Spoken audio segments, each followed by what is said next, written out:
Yes, adrenal medulla.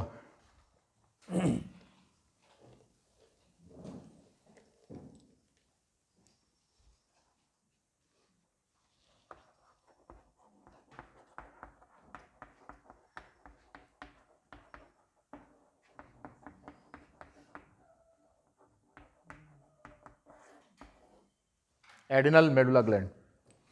हम लोगों ने बात किया था कि जो एड्रिनल ग्लैंड है इसके दो कंपोनेंट हैं। एडिनल ग्लैंड में हमने आपको बताया था कि इसका जो आउटर रीजन होता है उसको एडिनल कॉर्टेक्स कहते हैं, जिसके बारे में हम लोगों ने चर्चा कर लिया है। एडिनल कॉर्टेक्स का स्ट्रक्चर और इसके हार्मोन को हम लोगों ने पढ़ लिया है। और इसका दूसरा है दैट इज एड्रिनल मेडुला। आज इस पर चर्चा करेंगे।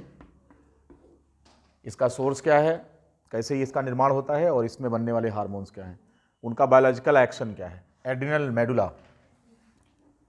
एडिनल कॉर्टेक्स के बारे में हमने आपको बताया था, इसकी ओरिजिन कैसी है, मीजोडर्मल है और ये डेराइव करता है कहाँ से, मीजोनेफ्रॉस स्ट्रक्चर से बनता है। और दूसरा जो है ये जो एडिनल मेडुला है इसकी ओरिजिन न्यूरल एक्टोडर्म से होती है, न्यूरल एक्टोडर्म से। This डेराइव्स from the neural ectoderm. आपको ये पता होना चाहिए कि जो न्यूरल एक्टोडर्म होता है एम्ब्रायोनिक स्टेज में, जो ब्लास्टुला है, ये ब्लास्टुला होता है, इसमें ये मैक्रोमियर्स होती हैं। यहाँ पर लैटरल प्लेट मीजोडर्म होता है और ये पोर्शन जो होता है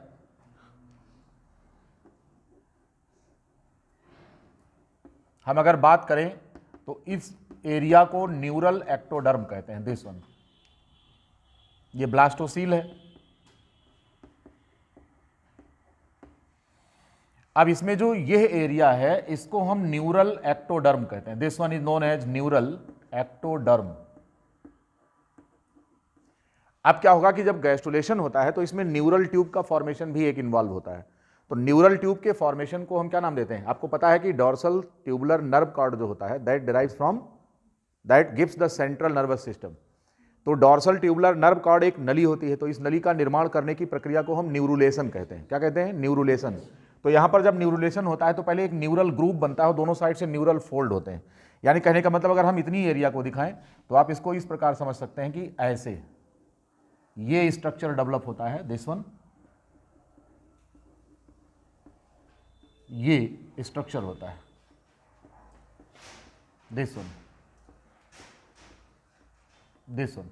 अब यहां पर दो स्ट्रक्चर बन रहा है। देखिए इस स्ट्रक्चर में एक डिप्रेशन बनता है, ऐसे ऐसे डिप्रेशन बनेगा और ये डिप्रेशन थोड़ा ग्रो करता है और इसे हम बोलते हैं न्यूरल,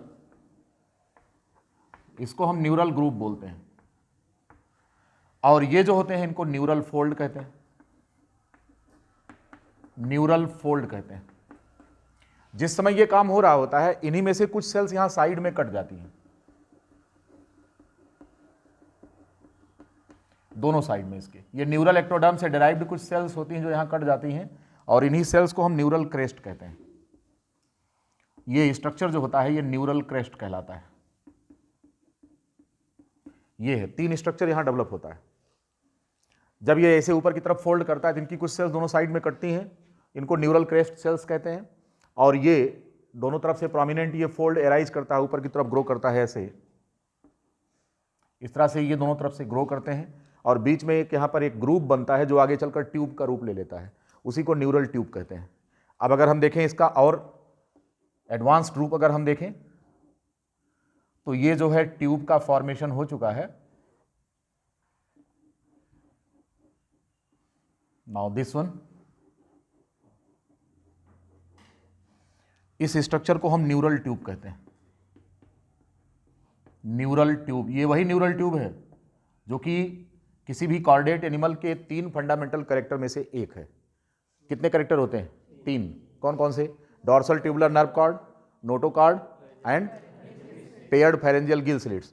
तो उनमें से पहला character dorsal tubular nerve cord यही होता है जो डॉर्सल साइड पर बनता है, तो इसी को हम डॉर्सल ट्यूबुलर नर्व कॉर्ड कहते हैं, DTNC।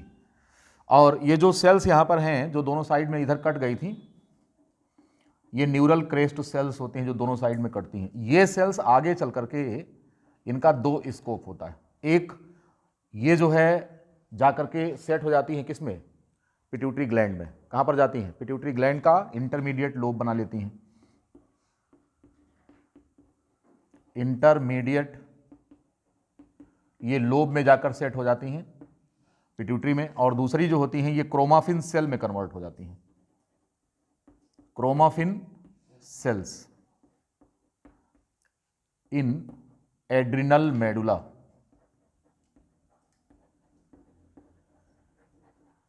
ये है इनका स्कोप। तो ये जो न्यूरल क्रेस्ट होती हैं यहां से भागकर इनमें से कुछ मिलेनोसाइट स्टिमुलेटिंग हार्मोन बनाती हैं, MSH, याद आया, मिलेनिन का निर्माण करती हैं ये। और इसमें जो दूसरी होती हैं वो कौन है, वो क्रोमाफिन सेल्स हैं, ठीक है। तो अब ये जो क्रोमाफिन सेल्स होती हैं यही आगे जाकर किस हार्मोन का निर्माण करती हैं, एड्रिनल मेडुला का निर्माण करती हैं। ये क्रोमाफिन सेल्स एड्रिनल मेडुला में जाएंगी और यहां से जो हार्मोन बनता है वो कौन होता है, यहां से जो हार्मोन बनता है इनके नाम होते हैं एड्रिनलिन, नॉर एड्रिनलिन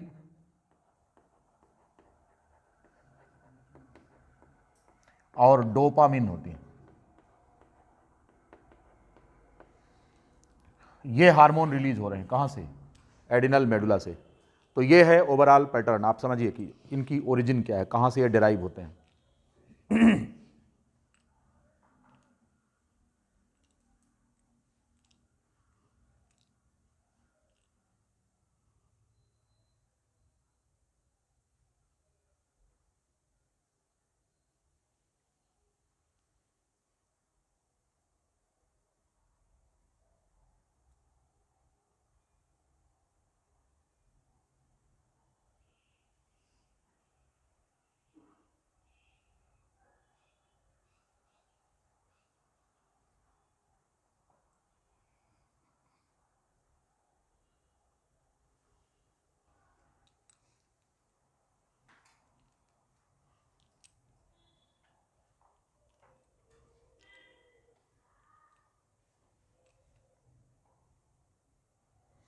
सभी ने लिख लिया होगा। ये ब्लास्टुला स्टेज है, आगे चलकर इससे गैस्ट्रुला बनता है। गैस्ट्रुलेशन में एक स्टेप होता है न्यूरुलेशन, न्यूरल ट्यूब फॉर्मेशन। अभी हमने आपको बताया ये दोनों तरफ से सेल्स ऐसे उठेंगी, न्यूरल फोल्ड बनाएंगे, इनके बीच में जो जगह खाली होगी उसको क्या बोलेंगे, न्यूरल ग्रूव। तो ये जो उभार होता है इसको न्यूरल फोल्ड कहते हैं और गर्त जो बनता है उसको न्यूरल ग्रूव कहते हैं। और इन्हीं की कुछ सेल्स साइड से कट जाती हैं and the structure is known as neural crest. तो यहाँ की जो सेल्स होती है इनमें से कुछ भग करके MSH में जो है क्या नाम है मिलेनोसाइट सेल्स में चले जाएंगे और मिलेनिन का निर्माण करेंगे। और दूसरी जो होते हैं ये चले जाएंगे कहाँ पर, एड्रिनल मेडुला में, क्रोमाफिन सेल्स के रूप में जानी जाती हैं। यही क्रोमाफिन सेल्स उपस्थित होती हैं किसमें, एड्रिनल मेडुला के अंदर।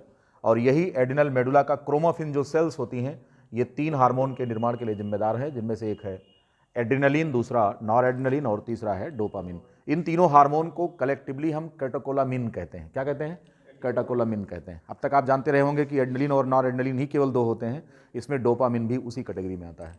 तो आपसे पूछेंगे कि कैटेकोलामिन बॉडी में कितने प्रकार के होते हैं, सारे एड्रिनल मेडुला में हैं, 3 प्रकार के होते हैं, एड्रिनलिन, नॉर एड्रिनलिन और डोपामिन। इनमें सबसे ज़्यादा मात्रा में नॉर एड्रिनलिन बनता है, उसके बाद फिर एड्रिनलिन बनता है, ठीक है।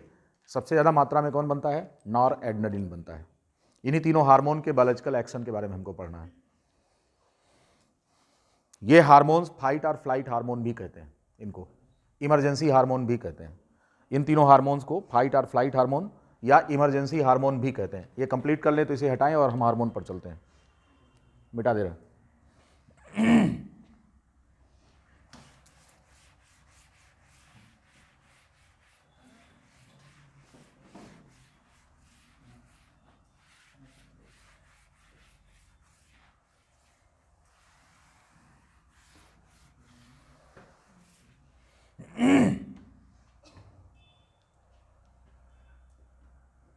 कौन कौन से हार्मोन कहते हैं इनको,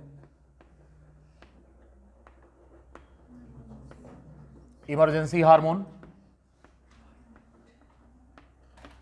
या कैटेकोलामिन कहते हैं,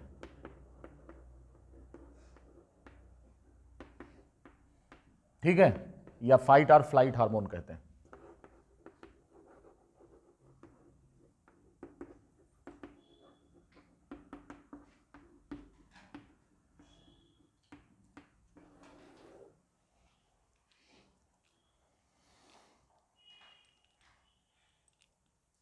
बायोलॉजिकल एक्शन अगर हम देखें, बेसिकली इनका केमिकल नेचर क्या होता है, तो एमिनो एसिड से ये डिराइव तो होते हैं, परंतु होते हैं इनका बाई नेचर, इनको एमीन कहा जाता है। कौन से हार्मोन होते हैं? एमीन्स होते हैं, डिराइव्ड फ्रॉम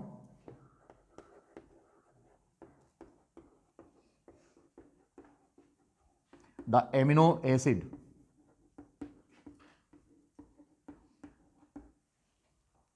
और एमिनो एसिड का नाम होता है टायरोसिन। देखिए इस टायरोसिन के कितने स्कोप हैं, क्या क्या बनता है इससे पता है आपको? इससे एड्रेनलिन बनेगा, इससे नॉर एड्रेनलिन बनता है, इससे थायराइड T3 एंड T4 बनते हैं, और इसी से मिलानिन बनता है बॉडी में। मिलानिन पिगमेंट होता है जिसकी वजह से आपका कलर होता है। तो आप देखिए कि इससे कितनी चीजें बन रही हैं। ये बहुत इंपॉर्टेंट है, टायरोसिन के बारे में एक क्वेश्चन रहेगा जरूर, इसको आप जान लीजिए कि इनसे क्या बनता है। तो हमने आपको सब बता दिया क्या क्या बनता है। अब टायरोसिन से जब ये बनते हैं, एड्रेनलिन नॉर एड्रेनलिन बनते हैं या डोपामिन बनता है, तो फिर हम टायरोसिन जो होता है इससे डिराइव्ड होने वाले हार्मोन को बेसिकली हम क्या बोलते हैं? These are basically amines.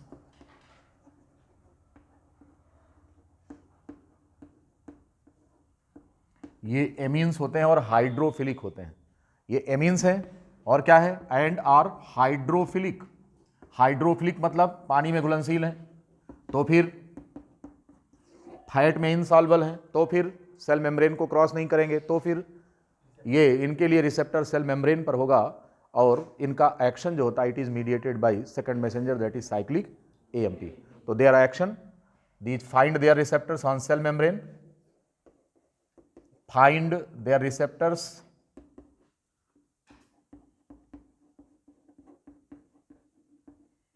on the cell membrane surface,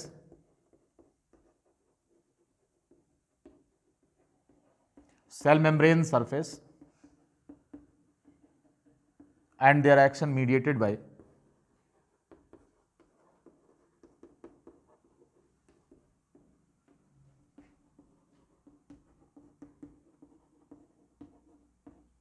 second messenger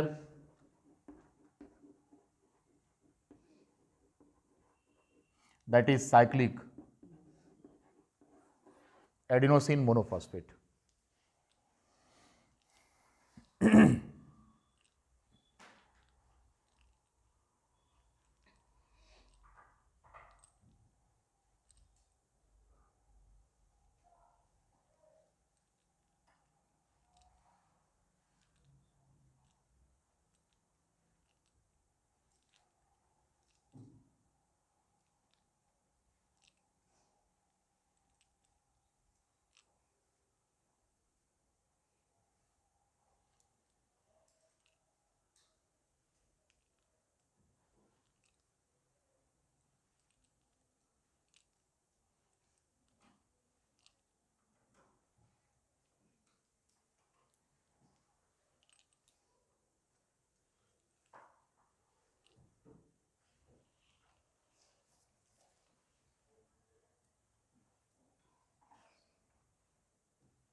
हो गया सबका? बायोलॉजिकल एक्शन अब देखेंगे। सबसे पहले हम बात करेंगे एड्रेनलिन की। एड्रेनलिन और नॉर एड्रेनलिन इन दोनों का एक्शन देखेंगे, लगभग कॉमन होता है। केवल हार्ट पर और ब्लड प्रेशर पर जो असर होता है उस पर हम चर्चा अलग से करेंगे।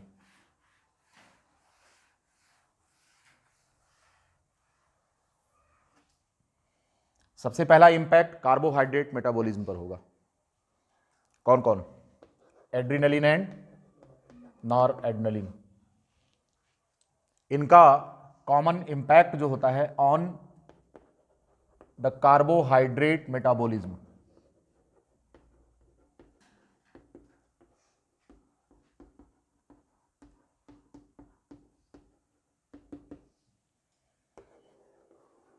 कार्बोहाइड्रेट मेटाबॉलिज्म पर हम इसलिए डिस्कस कर रहे हैं, सभी हार्मोन का अब तक लगभग डिस्कस किया है, क्योंकि मेटाबॉलिज्म जब है तो ध्यान रखना है कि कार्बोहाइड्रेट इन्वॉल्व जरूर है।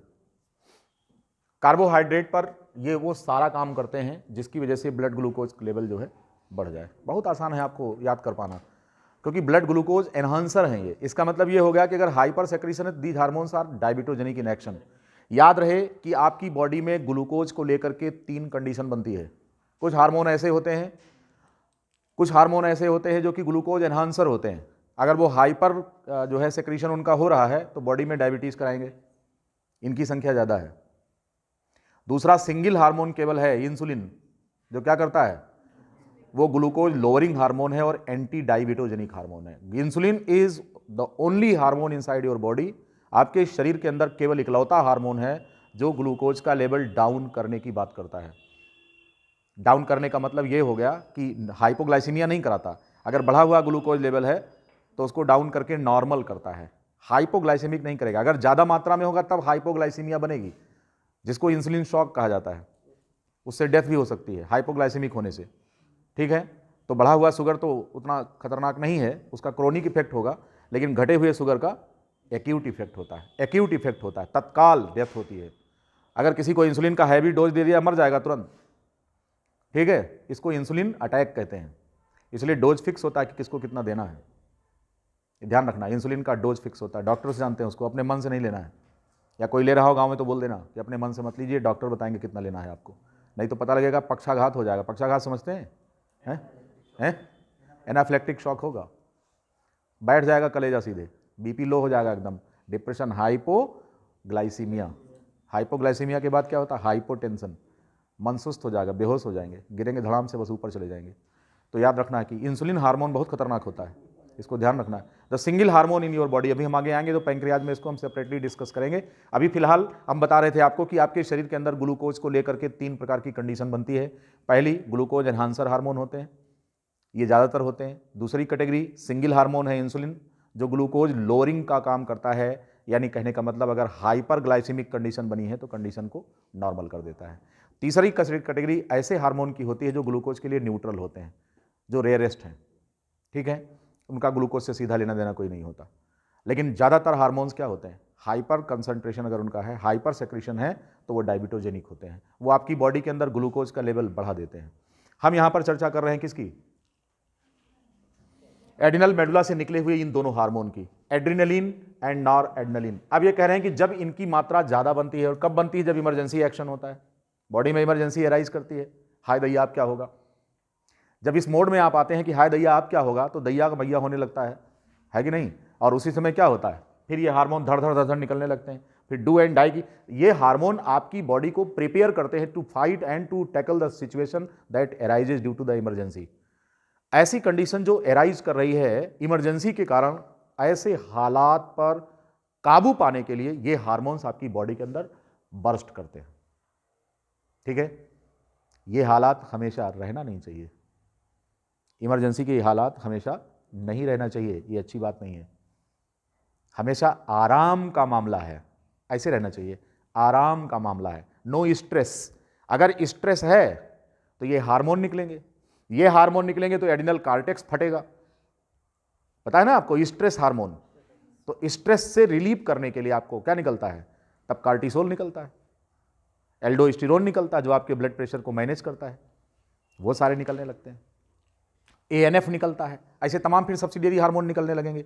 तो आइए हम इसकी बात करते हैं कि जब इमरजेंसी एक्शन अराइज होगा तो इस हार्मोन का सेक्रीशन तेजी से होगा और हाइपर सेक्रीशन होगा। इसका हाइपर सेक्रीशन में इस हार्मोन की वजह से डायबिटोजेनिक कंडीशन बनेगी। और उन तीनों बात पर विचार करिए आप, ग्लूकोज से संबंधित तीनों घटनाएं कौन कौन सी हैं, कौन कौन सी, ग्लाइकोजेनेसिस।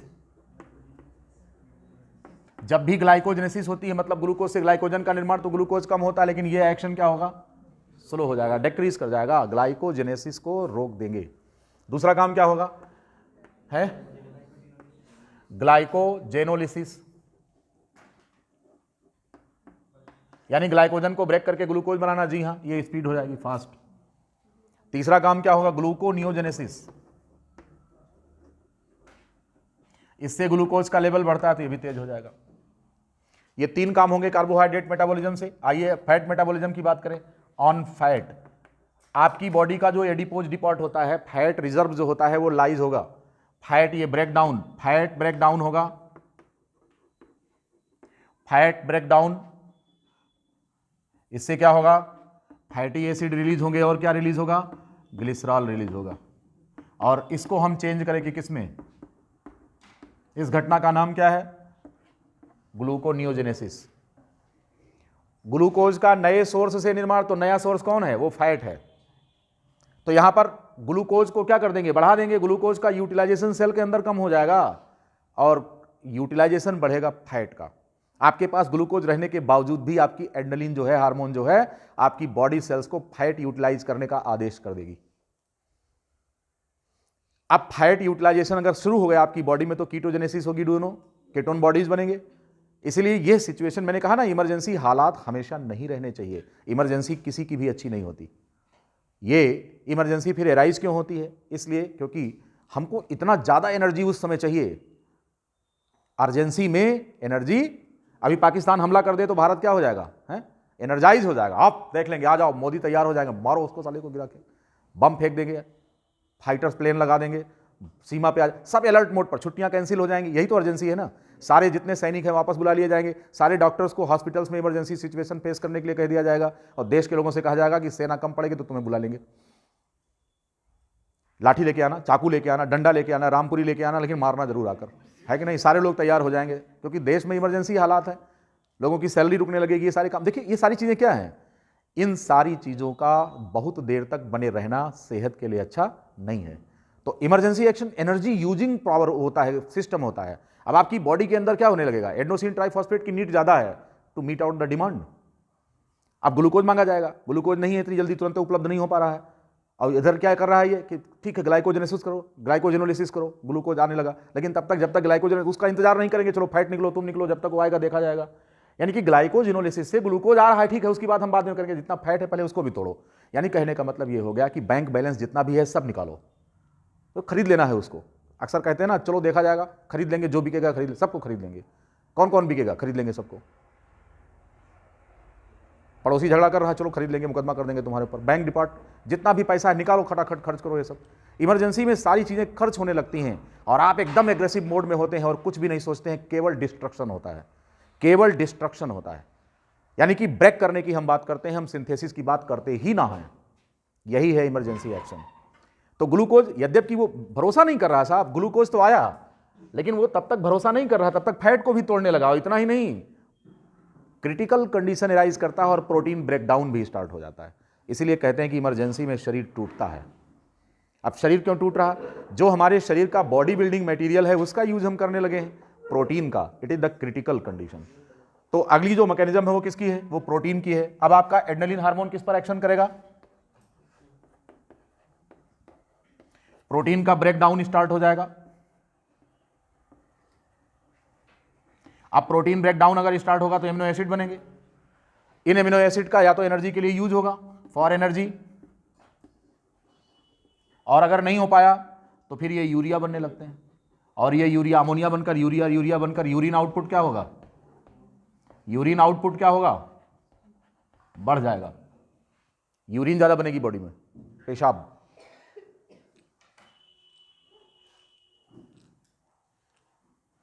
क्या क्या काम होने जा रहा देखिए जरा। यहां पर जो एमिनो एसिड से एनर्जी देंगे, क्रिटिकल यूज है प्रोटीन का। फैट सीधे ग्लूकोज में चेंज हो रहा है, ग्लूकोनियोजेनेसिस हो रही है, ग्लाइकोजिनोलिसिस हो रही है और ग्लाइकोजेनेसिस को रोक दिया गया। ये सारा काम हो रहा है। यही है इमरजेंसी एक्शन। आपकी बॉडी में संचय नहीं हो रहा बल्कि खर्च हो रहा है। क्यों, इसलिए क्योंकि देश इमरजेंसी हालात में है। देश कौन है, आपका शरीर। इसलिए इनसे लड़ना है। अब आइए और उसके बाद हम बात करते हैं, ये तो मेटाबॉलिज्म पर हो गया, जो हमारे बायोमोलिक्यूल्स होते हैं। इसके बाद प्रोटीन सिंथेसिस जो होगी वो क्या होगी, प्रोटीन सिंथेसिस, सिंथेटिक एक्टिविटी बंद रहेगी। मैंने आपको बताया अभी, सिंथेसिस नहीं होगी, डिस्ट्रक्शन होगा। समझ में आ गया। अब आइए और हम बात करते हैं किस पर, बेसल मेटाबॉलिक रेट पर। बेसल मेटाबॉलिक रेट बढ़ेगा, लेकिन ध्यान रहे, अगर आपसे क्वेश्चन पूछा जाए कि which hormone is has more pronounced effect on basal metabolic rate, तो your answer will be thyroid gland, thyroid hormone. But the second hormone that is adrenaline, it is also going to increase the basal metabolic rate. मैंने अभी आपको बताया कि ATP बनने लगेगा, ज्यादा बनेगा, और एटीपी बनेगा तो एटीपी का एक का उपयोग है, दो उपयोग है। एक तो इमरजेंसी हालात जो बने हैं उसको देखेगा, दूसरा आपकी बॉडी का टेम्परेचर जो है वो मेंटेन रखेगा। तो कैलोरीजेनिक इफेक्ट होता है, बॉडी का टेम्परेचर वार्म हो जाता है। कहते हैं कि गर्म हो गए एकदम, खून उबल आया, खूनवा उबलने लगा। देखिए, खून का गर्म होना अलग चीज है, उबाल आना अलग चीज है। ये उबाल किसकी वजह से है? हम आपको पहले भी बता चुके, गांव ने माँ ने अपने दूसरी महिला से सामने जो खड़ी थी उससे बोला कि मेरे लड़के, अपने लड़के से कहो कि मेरे लड़के से कि मुंह ना लगा करे, क्योंकि मेरे लड़के का खून बहुत गर्म है। वो महिला कहती है, एक माँ गांव में जब झगड़ा होता है तो कहती है कि हमारा जो बेटा है उसका खून बहुत गर्म है, अपने बेटे से कहो कि होश में रहे। दूसर की महिला थी, वो कह रही थी कि तुम अपने बेटे से कहो होश में रहे, हमारे बेटे का खून गर्म है। दोनों खून गर्म है। वहीं बगले से हम जा रहे थे, हमने कहा सुनो दोनों लोग, तुम दोनों के बेटे का खून गर्म है। क्यों गर्म है? क्योंकि तुम्हारे दोनों बेटे वार्म ब्लड एनिमल हैं, मैमल्स हैं, है कि नहीं? अच्छा, ये है कि नहीं है बताइए? तो हम जा रहे थे, दोनों झगड़ा कर रहे थे, हमने उनसे कहा भाई रुको, शांत हो, झगड़ा मत करो, तुम दोनों के बेटों का ब्लड गर्म है, तो वार्म ब्लड एनिमल है, छुओ छुओ, कितना है, लाओ तुम्हारा छुओ, देखें तुम लोग भी गर्म हो, शरीर गर्म है। इन्वायरमेंट के टेम्परेचर के अनुसार हम सेट नहीं होंगे। तो दोनों शांत हो गई, एक दूसरे का मुंह देखने लगी कि अब कौन सुपर है, ये कैसे तय किया जाए। हमने कहा लेकिन जिसके बेटे का खून, जिसको आप समझ रहे हैं गर्म है, दरअसल में गर्म नहीं है, वो तो जितना है उतना ही सबका रहता है। लेकिन खून गर्म होना अलग चीज है और खून में उबाल आना अलग चीज है। यहां खून में उबाल जो आ रहा है, it is because of excess secretion of adrenaline hormone. Yes, खून सबका गर्म है संजय भाई, लेकिन उबाल तभी आएगा जब बॉडी में एड्रेनलिन हार्मोन बनेगा। मिस्टर श्रवण कुमार जी आज आए हैं घर से, हैं, ये बीच में इनकी तबीयत खराब हो जाती है। मैं तुम्हें देखता हूं तो खुश हो जाता हूं कि लड़का थोड़ा अभी उबर के आ रहा है कि नहीं, फाइट करेंगे। हमारे पास बैठा करो ना तो डिप्रेशन उप्रेशन सब छू मंतर हो जाएगा। यहाँ रोज आया करो, तबीयत नहीं खराब होगी। जब घर बैठे रहोगे तो खराब। मेरे साथ रहने वाले लोग डिप्रेशन में हो ही नहीं सकते, पहाड़ तोड़ने वाले लोग हैं हम लोग, है कि नहीं? कभी ना मत, बिल्कुल नहीं रुकता, देख लेंगे, आ जाओ। ऐसे मोड में रहना चाहिए। कैसन डिप्रेशन, मेरे साथ रहा करो। और हमारे साथ तुम रहते कहां पर हो ये तो बताओ, कहां रहते हो? रानोपाली में रहते हो। सवेरे 5:30 बजे हम निकलते हैं वॉक पर, तो तुम मेरे साथ चला करो, है कि नहीं? ये देखो कहां बैठी है, ये कन्या दौड़ती है सवेरे सवेरे, ये दौड़ती है, कभी कभी मिल जाती हो वहीं पर, हैं? तो रोज नहीं जाती हो? साढ़े हैं? नहीं, हमारा टाइम फिक्स है 5:30 बजे। तुम्हारा टाइम आगे पीछे हो सकता है। मैं और मेरा वो जो डॉग है वो, और वो मिलिट्री साइंस डिपार्टमेंट के डॉक्टर अजय मिश्रा, हम सबका टाइम एक ही है। वहाँ कई साकेत के टीचर्स जाते हैं, सब मैदान में जाते हैं, तमाम छोटे छोटे। आज एक लड़का जो है वो डिप्स मार रहा था, छोटा सा बच्चा, वो कई उम्र रही हुई, सारे 10 साल रहा हुए। हम कहे जियो पहलवान, 26 जनवरी तैयारी कर रहे हो क्या? परेड की तैयारी कर रहा है। वीर तुम बढ़े चलो, धीर तुम बढ़े चलो, ऐसे। हाँ, मेरे साथ रहा करो बेटा, तो डिप्रेशन खत्म हो जाएगा, है कि नहीं? वहाँ ढेर सारे टहलते अच्छे अच्छे लोग दिखाई देते हैं। सवेरे चलो तो अब पता लगा, सवेरे देख रहे हैं, रजाई मुंह से हल्का से निकालें, कहीं कोहरा, कहीं ना भी कोहरा बहुत है तो नहीं चलना चाहिए धुंध, है? हमें बहुत बेचैनी होता है जब हम ना निकलते हैं सवेरे, तो है कि नहीं? हाँ, आज सवेरे मिलना, अर्ली मॉर्निंग, मैं दिखाऊंगा तुम्हें। और उसके बाद साकेत में दौड़ाएंगे तुमको मैदान में। डिप्रेशन किस चिड़िया का नाम है? डिप्रेशन ऑपरेशन कुछ नहीं होता। मानसिक तौर तो हमारे सोच, देखिए कमजोरी मन की सोच है। ये मन से हम सोच लें कि कमजोर हैं तो कमजोर हैं, मन से सोचें कि पहाड़ तोड़ देंगे तो तोड़ देंगे, तब ये तो बुलंद इरादे की बात है। आइए, तो यही एड्रेनलिन, देखो इसी बहाने हम तुम्हें बता रहे हैं कि ये एड्रेनलिन हार्मोन हरदम बनना चाहिए शरीर में। तो मैंने बताया उस महिला को कि खून गर्म है, लेकिन खून में उबाल तभी आएगा जब एड्रेनलिन हार्मोन बनेगा। आइए चर्चा उसी पर करें कि व्हाट डू मीन बाय खून में उबाल आएगा, है कि नहीं? बात करते हैं कि ये खून में उबाल क्यों आएगा।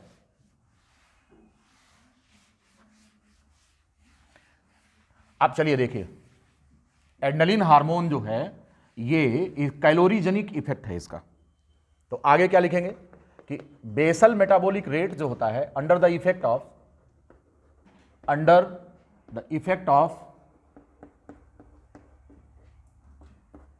The adrenaline hormone and nor adrenaline क्या हो जाएगा? इंक्रीज करता है, इंक्रीजेज। मतलब क्या हो गया कि adrenaline and nor adrenaline have the calorigenic effect.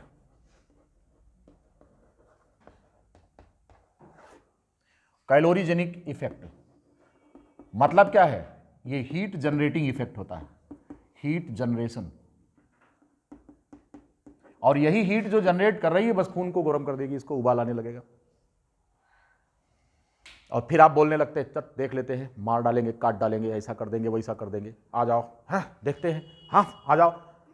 आपका ब्रीथिंग, अब अगली बात जो हाँ आ जाओ देख लेते हैं, ये क्या है, ये ब्रीथिंग रेट है। आपके सांस की रफ्तार बढ़ेगी, आप हाँफने लगेंगे, आ जाओ देख लेते हैं, आ जाओ, यही है इमरजेंसी एक्शन। तो आपका ब्रीथिंग रेट बढ़ जाएगा। आइए लिखिए उस पर, कहां पर लिखेंगे, ब्रीथिंग रेट। अगला क्या होता है, breathing rate. Normal breathing rate 12 से 16 होता है, 20 पहुंच जाएगा, हाँफने लगेंगे। अक्सर देखा होगा कोई गुस्से में है, लठ लेकर निकला है तो हाँफ रहा है, गुस्सा आ रहा ना, एंगर। तो क्रोध में आदमी हाँफने लगता है, कमजोर महसूस होता है। इसलिए एक्शन होना चाहिए लेकिन साइलेंट एक्शन होना चाहिए, है कि नहीं। अब पता लगा कि आप गरज रहे हैं लेकिन बरस नहीं रहे हैं बिल्कुल, तो ये ऐसे बादल होते हैं जो गरजते हैं, बरसते नहीं हैं, बस आत्मबल बनाए रखते हैं। अब तुम्हारे क्या ऐसे देख लेंगे, आ जाओ पीजीटी,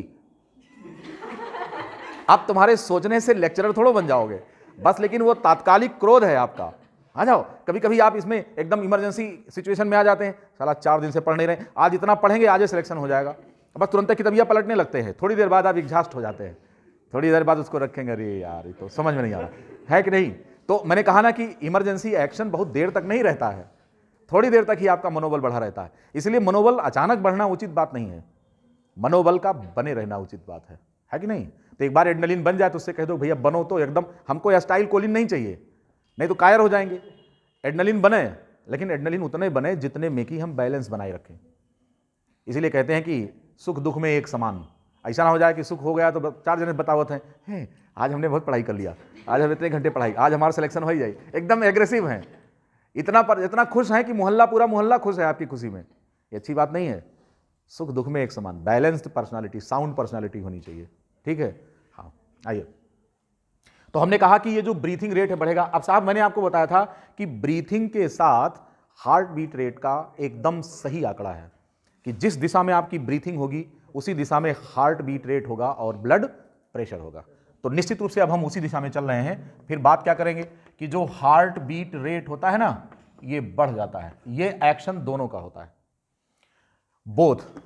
कौन कौन, एन and noradrenaline, adrenaline and noradrenaline, ये दोनों हार्ट बीट रेट को बढ़ाते हैं, लेकिन ब्लड प्रेशर पर इनका थोड़ा सा डिफरेंस है, एड्रेनालिन और नॉरएड्रेनालिन का। इसी पर चर्चा करनी, क्योंकि क्वेश्चन यहां से बनेगा, क्वेश्चन यही बनेगा regarding the blood pressure, what is the difference in the mode of action of these two hormones, adrenaline and noradrenaline. तो you should know that blood pressure, ये ब्लड प्रेशर कितने प्रकार का होता है बेटा, ये 2 तरह का होता है। कौन कौन सा होता है, एक डायस्टोलिक ब्लड प्रेशर होता है और सिस्टोलिक ब्लड प्रेशर होता है, राइट। ये जो सिस्टोलिक ब्लड प्रेशर होता है, इसका इंक्रीजिंग इफेक्ट जो होता है वो दोनों हार्मोन का होता है। कौन कौन, ये अगर इस पर एड्रेनालिन एक्शन करे, इस पर एक्शन एड्रेनालिन का है और नॉरएड्रेनालिन का है, तो अगर एड्रेनालिन का एक्शन है तो बढ़ेगा, नॉरएड्रेनालिन का बढ़ेगा ब्लड प्रेशर। अगर एड्रेनालिन इस पर एक्शन कर रहा है तो ब्लड प्रेशर क्या होगा, बढ़ेगा। अगर इस पर नॉरएड्रेनालिन एक्शन कर रहा तो भी बढ़ेगा। लेकिन अगर हम डायस्टोलिक ब्लड प्रेशर की बात करें तो जो एड्रेनालिन होता है ये घटाएगा और जो नॉरएड्रेनालिन होता है ये बढ़ाएगा।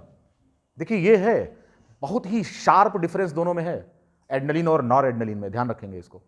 ब्लड प्रेशर के रिगार्डिंग यहां पर हार्ट बीट रेट में दोनों एक ही दिशा में चल रहे हैं, लेकिन ब्लड प्रेशर के रिगार्ड में दोनों इस प्रकार काम कर रहे हैं।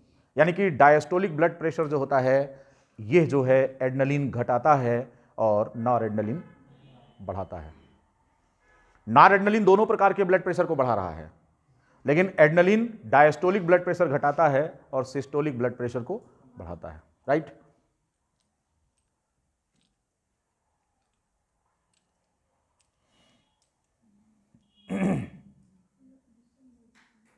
अब एक सिचुएशन यहां पर, जिस समय आपका हार्ट बीट रेट बढ़ा हो, ब्लड प्रेशर बढ़ा हो, इस कंडीशन को हम टैकीकार्डिया कहते हैं। क्या कहते हैं, this condition is known as tachycardia, लिख लेना इसको। इस कंडीशन को टैकीकार्डिया कहते हैं, दिस वन। और अगर हार्ट बीट रेट घटा हो, ब्लड प्रेशर भी घटे, इस कंडीशन को ब्रेडीकार्डिया कहते हैं। तो तो टैकीकार्डिया बढ़ने को कहते हैं और ब्रेडिकार्डिया घटने को कहते हैं।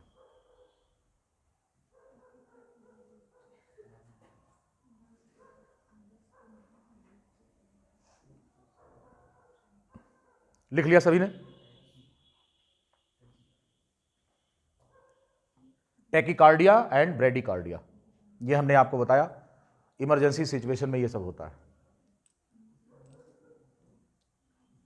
लिख लिया सभी ने? बात करते हैं डोपामिन की। ये एड्रेनलिन और नॉर एड्रेनलिन ये न्यूरोट्रांसमीटर्स भी होते हैं, पता है ना? ये कौन है? ये न्यूरोट्रांसमीटर की तरह भी एक्शन करते हैं और ये दोनों प्रकार के होते हैं कैटेगरी में, एक्साइटेटरी भी और इनहिबिटरी भी होते हैं, राइट? एड्रेनलिन यहां पर जो है ये ब्रांकियोडाइलेटर होता है। ये एक बहुत इंपॉर्टेंट फंक्शन अब आपको बता रहे हैं कि जिन लोगों में सांस की तकलीफ होती है, कंजेशन होता है ब्रोंकियोल में, रेस्पिरेटरी ट्रैक्ट में, इस कंजेशन को रिमूव करने का काम किसका होता है? एड्रेनलिन का होता है। ये ब्रोंकियोडाइलेटर होता है। इसलिए अस्थमा के पेशेंट को एक्यूट इफेक्ट से बचाने के लिए एड्रेनलिन के इंजेक्शंस दिए जाते हैं, याद रखना। लेकिन एड्रेनलिन का इंजेक्शन ऐसा नहीं दिया जाता है कि उसका ब्लड प्रेशर बढ़ जाए, ध्यान रखेंगे, क्योंकि बीपी बढ़ा देता है। इसलिए ब्लड प्रेशर को नॉर्मल सिचुएशन में रखते हुए एड्रेनलिन के लो डोज दिए जाते हैं, जिससे कि ब्रोंकियोडाइलेशन हो जाए और सांस लेने में जो तकलीफ हो रही है वो क्या हो जाए? वो ठीक हो जाए। तो ये कंजेशन उसको रिमूव करते हैं। अस्थमेटिक जो पेशेंट्स होते हैं उनमें ब्रोंकियोडाइलेशन कर देते हैं, क्योंकि सांस की रफ्तार बढ़ी हुई है। तो उसको नॉर्मल सिचुएशन में लाने के लिए, क्योंकि वो क्या कर रहा है लेकिन सांस नहीं ले पा रहा है, फंसा हुआ है, तो ब्रोंकियोडाइलेशन होने से क्या हो जाएगा? थोड़ा सा उसको अस्थमा में रिलीफ मिलेगी। तो इसलिए एड्रेनलिन हार्मोन के इंजेक्शन अस्थमा के पेशेंट्स को दिए जाते हैं। लिख लीजिए इसको, the injection of adrenaline given to asthmatic persons, injection of adrenaline given to asthmatic persons. जो अस्थमेटिक पर्सन्स होते हैं उनको एड्रेनलिन के इंजेक्शंस दिए जाते हैं। Injection of adrenaline hormone given to asthmatic persons. लिख लिया सभी ने? ये ब्रोंकियोडाइलेटर होता है। जिनको सांस लेने में बहुत तकलीफ है उनको दिया जाता है। ये हमेशा नहीं है, ये परमानेंट इलाज नहीं है, लेकिन ऐसे पर्सन्स को तुरंत उनको उनके कष्ट को दूर करने के लिए ऐसा किया जाता है। ठीक है, एड्रेनलिन के इंजेक्शंस दिए जाते हैं। इतनी बात समझ गए सभी लोग? अब इसके बाद बात करेंगे हम डोपामिन का। लगभग डोपामिन का वही इफेक्ट होता है, बस डोपामिन का जो डायस्टोलिक ब्लड प्रेशर होता है इस पर कोई इफेक्ट नहीं होता। Dopamine has no effect on diastolic blood pressure. Dopamine भी ये क्या है? एक न्यूरोट्रांसमीटर है और इनहिबिटरी कैटेगरी में आता है। किस में आता है? हाँ, तो अब डोपामिन हेडिंग डाल करके लिख लो 2 लाइन इस पर भी। डोपामिन ये भी टायरोसिन डेरिवेटिव होता है, क्योंकि कैटाकोलामिन सभी टायरोसिन डेरिवेटिव्स होते हैं। ठीक, फिर देखेंगे कि ये जो डोपामिन होता है इसका लगभग इफेक्ट वही है जो एड्रेनलिन नॉन एड्रेनलिन का है, लेकिन एक जगह पर अंतर है कि ये डायस्टोलिक ब्लड प्रेशर पर इसका कोई इफेक्ट नहीं होता। लिखो स्टार लगाकर, dopamine has no effect on diastolic blood pressure. Dopamine has no effect on diastolic blood pressure.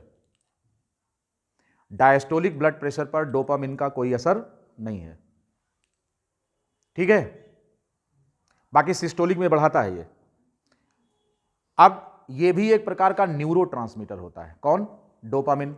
लिखो, dopamine is inhibitory type of neurotransmitter, inhibitory. जबकि एड्रेनलिन और नॉन एड्रेनलिन किस कैटेगरी में आते हैं? दोनों कैटेगरी में फिट होते हैं। हाँ, तो dopamine is inhibitory type of neurotransmitter. Dopamine is inhibitory type of neurotransmitter.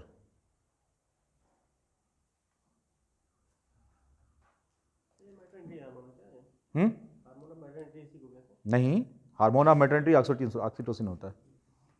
Oxytocin birth hormone अभी पढ़ा के आए हैं। डोपामिन, जी हाँ, डोपामिन की डेफिशिएंसी से पार्किंसन डिसीज हो जाती है। ये बहुत इंपॉर्टेंट क्वेश्चन है, पूछते हैं। Deficiency of dopamine leads to the disease known as, ये डीजनरेटिव डिजीज होती है न्यूरल सिस्टम की। तो क्या लिखेंगे? Deficiency of dopamine causes Parkinson's disease, dopamine deficiency causes Parkinson's disease. Neurotransmission में प्रॉब्लम होती है, लिख लिया सभी ने। अब पार्किंसंस की मैकेनिज्म क्या होती है, सब आपसे नहीं पूछेंगे, क्वेश्चन इस तरह नहीं पूछेंगे आपसे, जितना है जितना स्कोप में है हमने आपको बता दिया है। और इस प्रकार से ये एड्रिनल मेडुला से निकलने वाले हार्मोन्स का हमने जो है डिस्कशन कर लिया है, ठीक है। तो ये एड्रेनलिन हार्मोन और नॉर एड्रेनलिन और डोपामिन, इन पर चर्चा हो गई है, ठीक है।